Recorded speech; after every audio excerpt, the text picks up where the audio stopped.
been too long. Thank you very much, Mr. Chairman, Senator Lugar, members of the committee. Indeed, I do join in welcoming your newest member and also acknowledging my fellow Tennessean, Senator Corker, and the many friends that I have on this committee. And may I also acknowledge in the audience Teresa Heinz-Carey, who is a longtime activist on the issue that we're discussing here today. It is truly a great honor and personal privilege to be invited to appear before this committee. Mr. Chairman, I want to compliment you on your longtime leadership on this issue, and thank you and Senator Lugar for the prominence you're bringing to this issue by making it the subject of the very first substantive hearing of the Senate Foreign Relations Committee in 2009. We are here today, of course, to talk about how we as Americans and how the United States of America as part of the global community should address the dangerous and growing threat of the climate crisis. We have arrived at a moment of decision. Our home, Earth, is in danger. What is at risk of being destroyed is not the planet itself, of course, but the conditions that have made it hospitable for human beings. Moreover, we must face up to this urgent and unprecedented threat to the existence of our civilization at a time when our nation must simultaneously solve two other worsening crises. Our economy is in its deepest recession since the 1930s, and our national security is endangered by a vicious terrorist network and the complex challenge of ending the war in Iraq honorably while winning the military and political struggle in Afghanistan. As we search for solutions to all three of these challenges, it is becoming ever clearer that they are linked by a common thread: our dangerous over-reliance on carbon-based fuels. If you grab a hold of that thread and pull it, all three of these crises yield a solution, and you hold in your hand the answer, and that is a shift from carbon-based fuels to renewable energy. As long as we continue to send hundreds of billions of dollars for foreign oil year after year to the most dangerous and unstable regions of the world, our national security will continue to be at risk. As long as we continue to allow our economy to remain shackled to the OPEC roller coaster of rising and falling oil prices, our jobs and our way of life will remain at risk. Moreover, as the demand for oil worldwide grows rapidly over the longer term, even as the rate of new discoveries is falling, it is increasingly obvious that this roller coaster is headed for a crash, and we're in the front car. Most importantly, as long as we continue to depend on dirty fossil fuels like coal and oil to meet our energy needs and dump 70 million tons of global warming pollution into the thin shell of atmosphere surrounding our planet, we move closer and closer to several dangerous tipping points which scientists have repeatedly warned, again just yesterday, threaten to make it impossible for us to avoid irretrievable destruction of the conditions that make human civilization possible on this planet.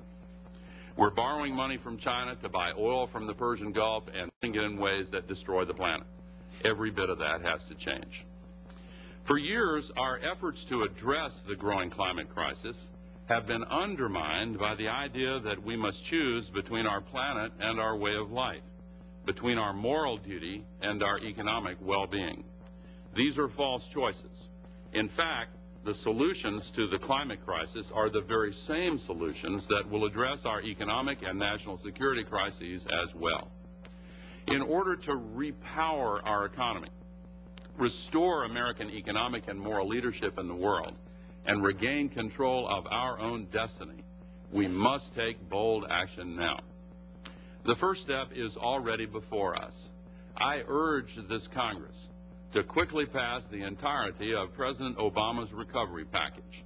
The plan's unprecedented and critical investments in four key areas: energy efficiency, renewables, a unified national energy smart grid, and the move to clean cars, represent an important down payment and are long overdue.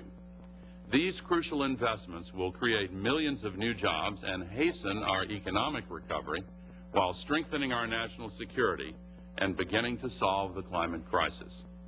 Quickly building our capacity to generate clean electricity will lay the groundwork for the next major step needed, placing a price on carbon.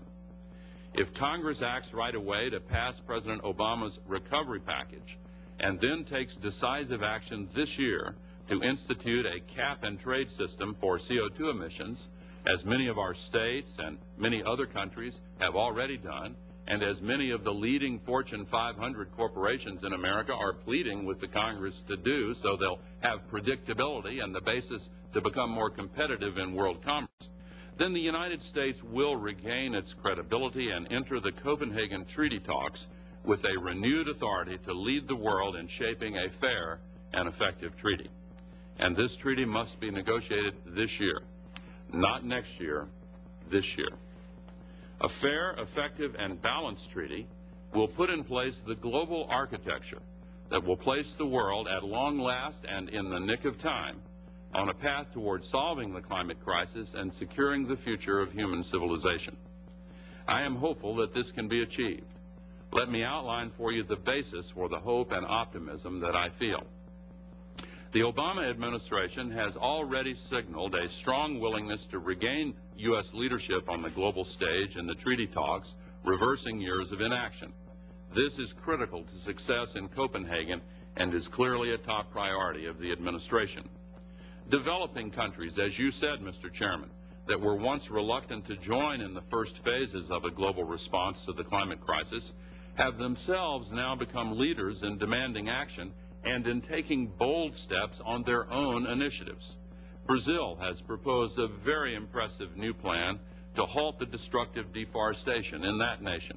Indonesia has emerged as a new constructive force in the talks, and China's leaders have gained a strong understanding of the need for action and have already begun important new initiatives. Heads of state from around the world have begun to personally engage on this issue, and forward-thinking corporate leaders have made this a top priority. More and more Americans are paying attention to the new evidence and fresh warnings from scientists. There is a much broader consensus on the need for action than there was when President George H.W. Bush negotiated and the Senate ratified the Framework Convention on Climate Change in 1992, and there is much stronger support for action than when we completed the Kyoto Protocol in 1997. The elements that I believe are key to a successful agreement in Copenhagen include, first, strong targets and timetables from industrialized countries and differentiated but binding commitments from developing countries that put the entire world under a system with one commitment to reduce emissions of carbon dioxide and other global warming pollutants that are the cause of the climate crisis. Two, the inclusion of deforestation, which alone accounts for more than 20% of the emissions that cause global warming. Three, the addition of so-called carbon sinks, including those from soils, principally from farmlands and grazing lands, with appropriate methodologies and accounting. Farmers, such as Senator Lugar, and ranchers in the U.S. and around the world need to know that they can be a part of the solution. Fourth, the assurance that developing countries will have access to mechanisms and resources that will help them adapt to the worst impacts of the climate crisis and technologies to solve the problem. And finally, a strong compliance and verification regime. The road to Copenhagen is not easy, but we have traversed this ground before. We negotiated the Montreal Protocol more than 20 years ago to protect the ozone layer and then strengthened it to the point where we've now banned most of the major substances that created the ozone hole over Antarctica, and that is now healing. And we did it with bipartisan support. President Ronald Reagan and Speaker of the House Tip O'Neill joined hands to lead the way. With your permission, Mr. Chairman, and with the permission of the committee, I would like to discuss in more detail some of the reasons why I believe this is so serious, and with your permission, show just a few new pictures that illustrate the basics of the problem.